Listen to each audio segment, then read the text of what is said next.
Hi, I'm Aric, and I'm here with Stacy Bernal, Ogden Marathon Ambassador. So thanks for taking the time. Yeah, absolutely. Thank you for having me. So how long have you been an Ogden Marathon Ambassador?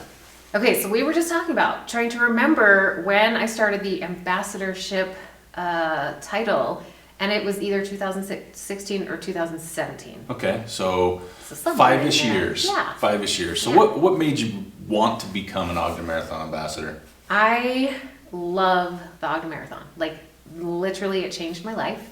I ran my first marathon in 2009, and it changed the way I felt about this community, the way I felt about Ogden itself, and it changed the trajectory of my life. It changed everything for me. So, Wow. yeah. So let's dive into that. How long have you been in the area? I've been in the area since 2009. Okay, so Yeah, was that your that's- first Ogden Marathon? Yeah, and it, like, running the marathon, it like changed my view of Ogden, right? Because Ogden has a bad rap. It's a little tough, a little rugged. It's gritty, well, which is why I love it. Because So- I'm a little tough and gritty. So where were you before you came to Ogden? Right before I came to Ogden, I was in Syracuse, Okay. Davis County, and prior to that, I was in Utah County. Okay. So I was in these very, Area a little Yeah, bit. Was a little 2009 your first marathon? yes. Okay, so it was not only your first Ogden Marathon, it was your first marathon. Yes. Is there a reason why that was your first marathon? So, well, we'll actually back it up to 2008. Okay. I ran on a relay team. Okay. And I worked for Pete and Kim Bouchard at the time. I was at Roosters in Layton, and they asked me to be on. They didn't ask; they kind of voluntold me. I was gonna be on a relay team, and which Clarice and I worked together, and that's kind of how we got involved with running. But yeah, I was not a runner at the time, and they said, okay, you're gonna be on a team of 5, and they split up the distances, and the longest is gonna be 7, and the shortest is gonna be 3. And I'm like, please give me 3, please give me 3. And they had us draw straws, and I got the 7-mile leg, and I like had a panic attack because I was active, and I went to the gym and I worked out, but I did not run. And so I trained for that 7-mile run, and I kept saying, okay, after this is finished, I'm never running. I will never have to run again. And I remember that bus ride up to the start line and being at the start line, and it was like this whole new world that I did not know existed. Like, why would anyone get up this early and Stand in the cold. Why would we do this? And so I started, doing that 7 miles, and I just remember thinking, like, well, first, like, this is beautiful. Like, this is this really cool experience, and I was just trying to enjoy it all and take it all in, and running on this road I've never been on, and just taking in everything. And when we got to the relay exchange, I was never so happy to pass along my sweaty baton to someone else, and waddled my way over to the bus feeling very accomplished that I had done these 7 miles. And I got on the bus, and as we were winding back through the canyon down to the finish line, I'm looking out the window and I'm watching all the runners, and I'm just like, okay, these people are nuts. Like, I remember there was a guy dressed up as Wendy, the Wendy's character, and he had on like a tutu and these red braids, and I'm like, what is wrong with these people?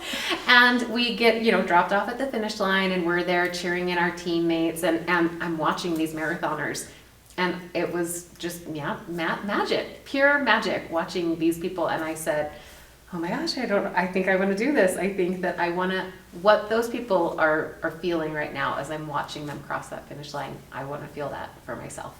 That's amazing, because I tell people all the time, a finish line is such a dangerous place. Because, when people tell me all the time, hey, I lost my mojo for running, I'm trying to get back into it, I always say, go to a race, go to a finish line, because I don't care who you are. When you see those people cross the finish line, and you just mentioned it, right? I mean, it was something you were like, I want to do that, right? So you went from a 7-mile, trying to get that 7-mile in, training for that, to like, next year I'll just do the 26.2. Yeah. I don't need teammates. Yep. What did that, you say it changed your life. How did that change your life? So starting from that 7 miles, then I started looking into what's next? And it was just really any distance beyond 7 miles. So then I signed up for a 10-mile race, and then I did my first half marathon, and then I signed up in 2009, I signed up for the winter race circuit and did all the runs for that. And it just was the feeling of every time surpassing what I had done previously, and doing these things that before doing it, I never would have thought of doing. It was an impossibility. And then I did it. And certainly with the marathon, I remember, well, first everyone tells you you're going to hit the wall at 20 miles. And so I kept I remember, Where's this wall? I remember when I saw the sign in the canyon and I was like, okay, here it is, 20 miles, I'm going to hit that wall. And it wasn't that I was good for a couple more miles. It was the 23-mile mark that I was like, now I'm done. Now this is dumb. I just want to lay down on the side of the road and be done. But yeah, you get to that finish line, and I remember just thinking I am a different person. The person who started out the day at the starting line, and now I am a marathoner. And especially at that point in my life, I had gone through my third divorce.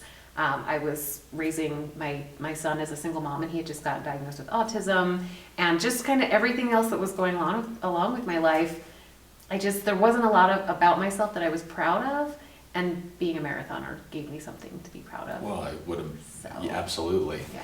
So you say you were done at mile 23. One of the things I like to ask is, what's it like when you turn and start heading down Grant? Right? You know what?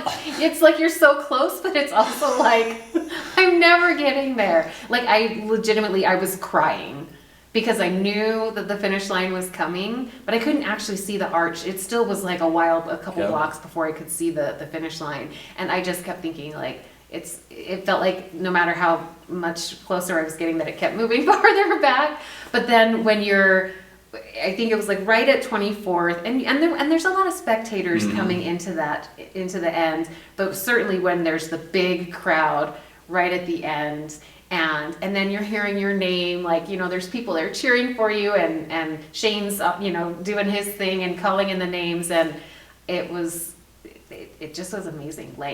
That spot and that memory, I loved it. And it's just all the emotions, right? You talk about being, you're crying, but it's like tears of joy, knowing where you've come from, knowing what you've accomplished. And, marathons or running are kind of a selfish endeavor, right? Because you're doing something kind of on your own. And if you have children or families or spouses or loved ones, you're kind of putting that, you're putting yourself first. Absolutely. Right? No matter where you put your run in.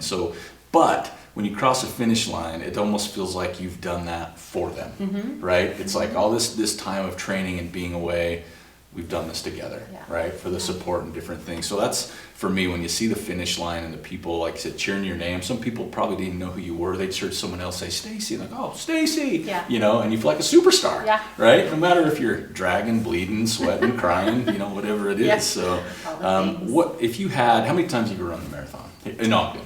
I have done Ogden, 2009, 2011. I've done it in different forms. Okay. So always been a part of the race. Always been a part of the race since 2008, except for in 2012 when I was pregnant with my youngest, and he was footling breech. I was still planning on doing. I had a relay team, and I was planning on doing the last 5K. But I was a month from my due date. Holy cow. And my doctor's like, you could, but basically if you were to go into labor on the side of the road, you'd probably both die. And I was like, well, is it worth it? Probably not. So my husband actually, which is how I got my husband started, because he ended up running that last 5K for me, and I stood at the finish line and cried because I was so sad I wasn't running. And anyway, but he ran it for me, and then I eventually made a marathoner out of him. That's amazing. See, there you go. It comes around, it goes around. Yeah. And so how did you get, so you worked at Roosters, and that's how you got into running, right? And you've just ever since realistically haven't looked back. Running has been a part of your life on some level. Yes. So what does running bring to you, right? Again, when you go out running or when you plan a run, what does it do for you? Obviously there's fitness and training for a race, but what else does that bring you? It's a lot of the mental health aspect. I have struggled with, hardships in my life, and running has been kind of the thing that it's my go-to. When I know okay, Stacy, you're having a hard time, you you need to go for a run. And certainly with, having the family, and you talk about it being selfish, and it is absolutely. Like, there are times I feel like, oh, I'm taking, and especially because I'm not fast. So if I'm going for a long run, I'm going to be gone for a while. But my family knows, I'm going to be a better mom when I take care of me, and I do that. So my husband is certainly supportive of it. Like, go do what you need to do. I've had people in my life before saying, I think you need to go on a run. And then I'm kind of like, oh, I know what's going on here. But okay, I'll go, right? Yeah. But it is just that, I think, having the grit and the tenacity, and kind of all the things that I've learned about myself through running, and the great people that I've met through running, and ultimately it's the reason I went back to college when I did and was able to graduate, because it's like, you can do hard things. Yeah. Whatever it is, if you can do a marathon, if you can run, period, it doesn't have to be a marathon. If you can do that hard thing, it translates to everything else that you're capable of doing. Well, I love that you say that, because it is. I mean, everybody judges and does, they hold a bar in different areas. Like, when running is hard for me, if I'm running at some point, I'm like, oh my gosh, I always go to, you're going to finish this run, and in X amount of hours you're going to be in a shower, and it's going to be over. Yeah. Right? So you go through these little waves of highs and lows, and you just got to keep thinking, after the next low there's going to be another high, and that high really is something you can go back to. Like, when I'm sitting here talking to you, I can see the emotion in your face when you're talking about running down Grant, or running that 7 miles, feeling I'm a marathoner after the next one. So you can really see that emotion in people, and I love to get the stories of what running does for people, because so much of it isn't about the medal, it's not about the shirt, it's not about that, but it's a sense of accomplishment. And one of the other things I'm going to ask you now is the community, right? You've done this Ogden Marathon for so long, you live in Ogden. What makes the Ogden Marathon community so special? The marathon is so cool to see how it brings so many people together, and people of every type of background, and whether it's as the volunteers, and we truly do have the best volunteers. Yes. And that was another way that I had gotten involved, because after I had done my first 7 mile portion of the relay, that's how I got introduced to Goal. I signed up and did a volunteer shift at Xterra up at Snow Basin. Oh, yeah. And it was so fun. You're just that energy, and it brings the community together, and meeting other amazing people through, the different events that we're doing. And this organization is such a, what's the word I'm looking for? Just a grounding force in the community for bringing together good and promoting positivity. And a lot of time you're there for the same reason ultimately, right? However you got there, whatever path you took to get where you are, it's like you're kind of in it together. Mm-hmm. When the start hits, you're in it for 26 miles. And you talk about speed and pace, but at the end of the day, a marathon is the same distance. Mm-hmm. So whether you are super fast, or like I like to say, I get my money's worth by taking my time, right? Like, I feel like I get more money's worth by the slower I go. I like that. I do get my money's worth. Yeah, I'm like, if I'm gonna spend the money, I might as well get everything I can from these people. And the vibe, I think the vibe at the start, there's just this buzzing energy. Everyone knows, like, we're about to do this thing. And it's, and half the time it's snowing or raining, or we're in it, we're gonna do it, we're all going for it. So I've had some really cool conversations with absolute strangers. And then I think, afterwards, like, who was that I was out there, and what's their life and what's their story? But yeah, you're in it, and you take care of each other. I think, if someone were to get injured, if you see someone going down, and just knowing that we're all in it together, even though it is a solo sport, but we're all in it together. No, I love that, because it is. You never know what a kind word at mile 22 can do for somebody. Mm-hmm. You've got it. You're almost there, or something like, yeah, you're right. I get out of my own head now. With Ogden Marathon going virtual this year, what are your plans? Well, I actually have some friends that are going to, I don't know the exact details yet, but we are going to plan kind of a group race. Okay. So again, I don't know. I'm hoping that we actually kind of start above where Ogden starts, because that's a nice downhill course. It is a sweet downhill. So hopefully I'm going to talk them into doing that. But yeah, just, still being able to have our celebration, and just on a much smaller scale. And knowing that we still have that sense of accomplishment, even though we're not going to have the big festivities and all that, but that, we still have that for ourselves. And that's what it's ultimately about. I think what Gold does with the race and for the community is something that's pretty unmatched when I talk to people. You know, I've been a part of it in different levels, but it always comes back to the same thing. But at the end of the day, this year being virtual, I think too that the Goal Foundation has done so much more to make this experience more than virtual. Yeah. Right? They're trying to put that sense of community and getting businesses and people involved to make it more than just go run and let us know your time. Yeah. So I'm excited to see what you guys do, because virtual kind of gets me, I don't know, it's interesting. I think there's some things that we can do as people to make it funner, Yeah. right? And that's what it is about.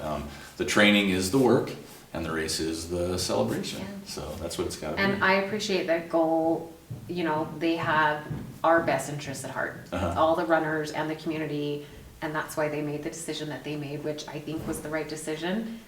So yeah, I'm happy that they did that, and happy that we're still able to have the festivities and have the race and just have it look different this year. But we'll be back for the OG race next year. 2022 Yeah. is sure to be a party. It's going to erupt. It's going to be a party. It will be Goalified times 10. Yes. I think that's what we need to look at. Yeah. So, well, thank you so much for taking the time to sit in front of a camera. Anytime. Give a little background of who you are, because you are big in this community. Just like you talk about community. I mean, everybody knows Stacy and, you know, all the things you stand for. And I mean, you're part of what makes this community what it is. So we thank you for sitting down and talking to us, but also hearing these stories. I think everybody loves to hear a good story now and then, and always positive. So thanks for taking the time to join us today, and good luck with your virtual run. Thank you.